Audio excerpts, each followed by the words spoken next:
Josie Quick, and welcome back to another Fiddle Quick fiddle lesson. This tune has been in my head all week long. This is called Coleman's March. It's a sweet little tune with an interesting history. Let's do a quick run through of this tune. It's in the key of D, which means you have two sharps, F sharp and C sharp. The bulk of the tune stays on the A string and the D string. So you really just need to know this shape for both strings, unless you want to go off on a tangent. So it'd be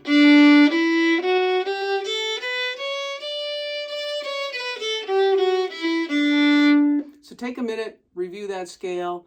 If you think you're going to be using the G string and the E string, play all the notes starting from the G string all the way up to the E string, making sure that you do all the F sharps and the C sharps. Might sound a little strange on your G string and be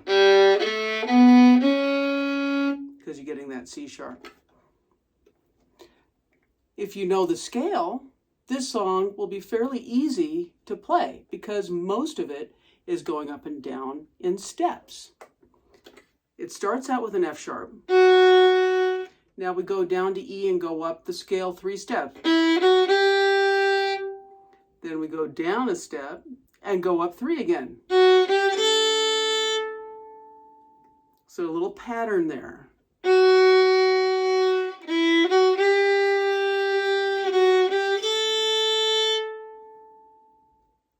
Okay, practice that a minute. And then it goes from that A, we play another one, up a step, and then you go down the scale to the E. So that's all steps. A, B, A, G, F sharp, E. So putting that together,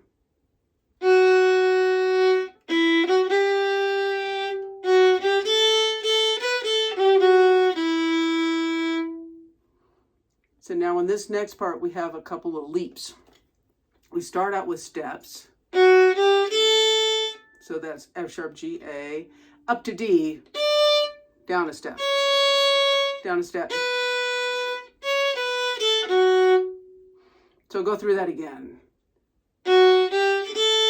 Up to D, C sharp, B, C sharp, B, A, F sharp.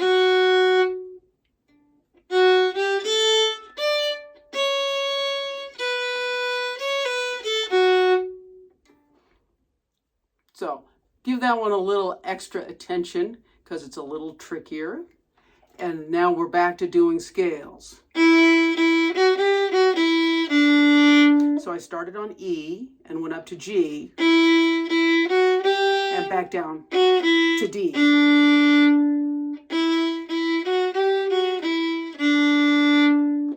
These tunes are easy to remember if you can think of them that way, that you've got a scale starting here, going to there. You don't have to remember every single note. You just remember that pattern of how I started here and I went up and I went down. All right, so that's your first step.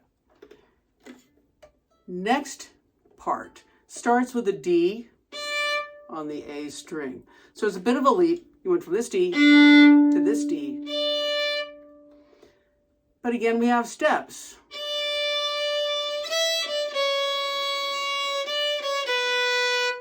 So you're going D, up a step, and then down 3. Up a step, and down 3. That is the reverse of what we did at the beginning. If you think about it, in the beginning, we started down here and went, and here we're going.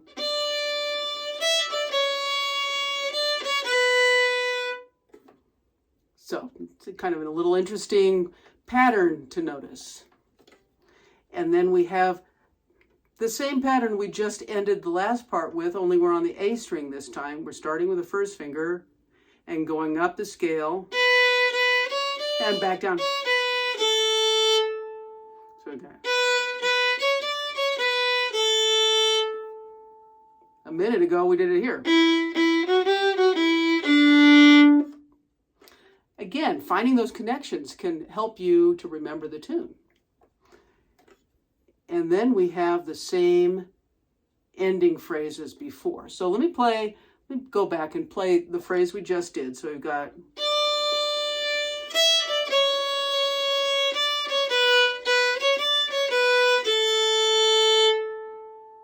And now we do this again.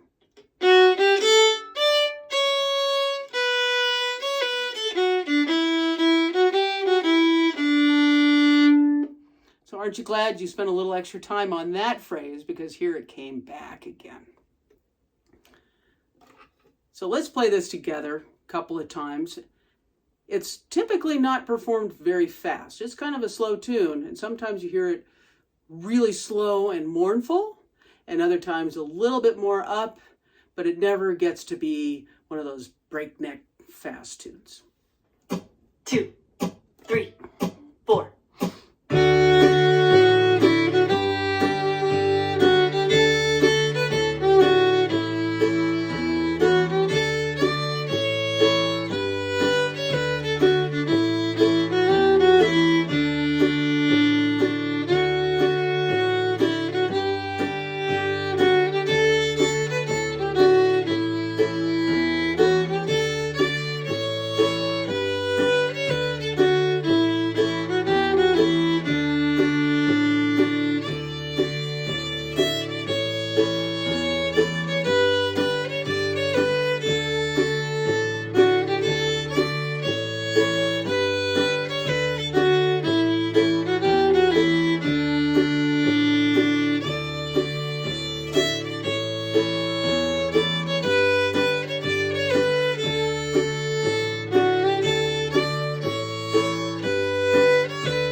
Nice job. Hope you had fun, and if you enjoyed playing along with me, please like and subscribe to the Fiddle Quick channel.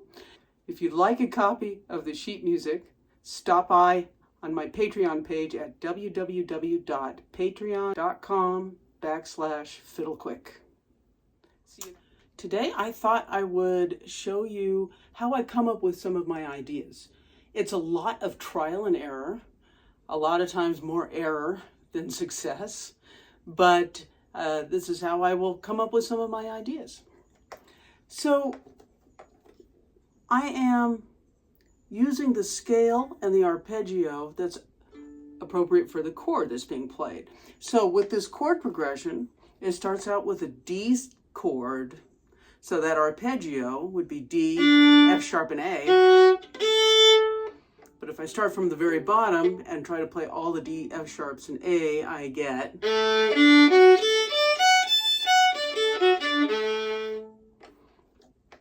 or a D major scale.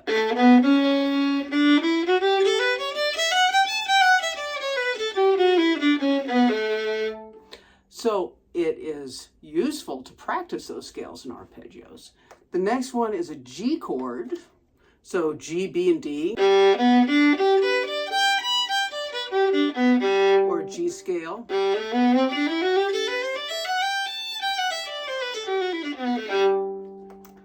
How do I practice those scales? Well, I don't just do that. I might do patterns. I might go up 4 and start over again.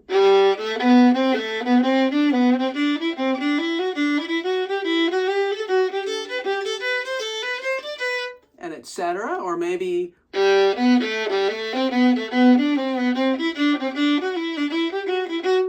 patterns like that.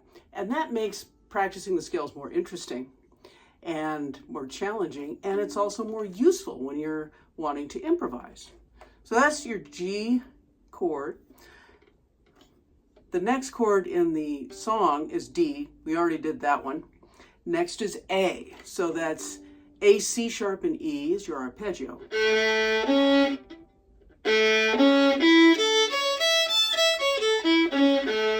Little brain fart there.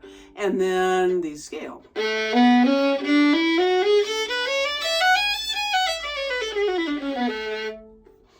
I think the most important part is the arpeggio, because you want to kind of use those as your framework for what you're going to do. I usually just take 2 measures at a time or 2 chords at a time. So in that case, I would probably just start out with and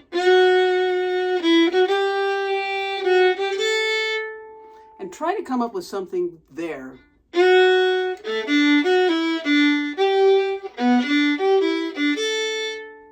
actually liked that a lot. So now I'll see if I can do it again. Notice I slowed it down and let myself kind of think through it a little bit.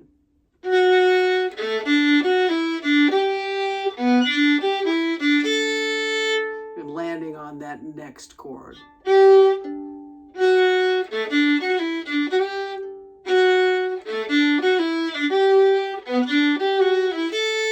That time it was a little different, but the notes that were on the strong beats were the same. I'm aiming a chord tone for a strong beat. So there's a possible idea.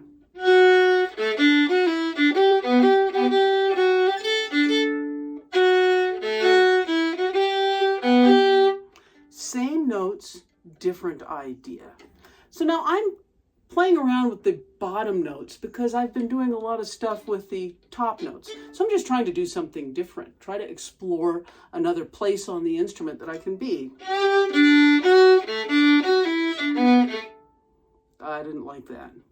You know why I didn't like that? The B was on the strong note. The B was on the strong beat, rather, and it's a D chord. So there's no B in a D chord. That's why I didn't like it.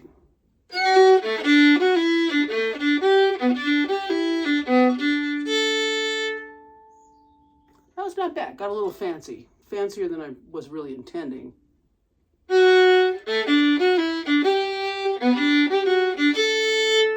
That one I like. All right, so now I've got 2 measures that I've got some ideas on. So now I would go on to the next 2 measures, which are, melody is, so that's a D and an A chord. So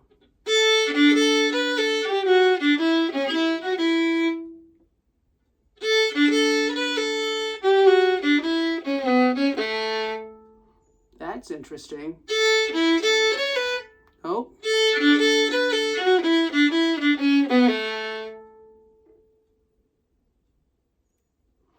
Question is, how do I get back to the melody? So I'm going to try.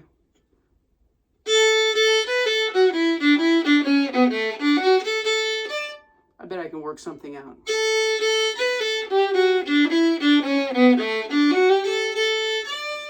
Close.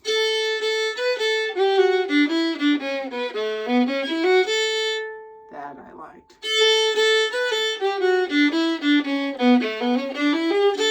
Not the same thing.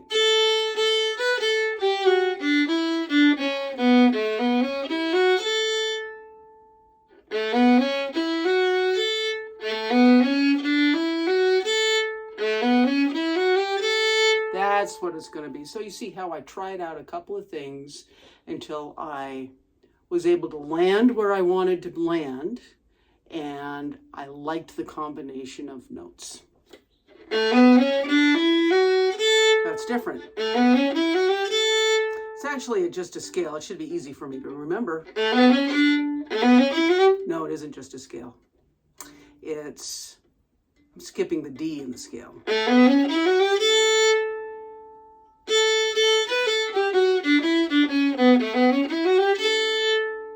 So there, I have a phrase.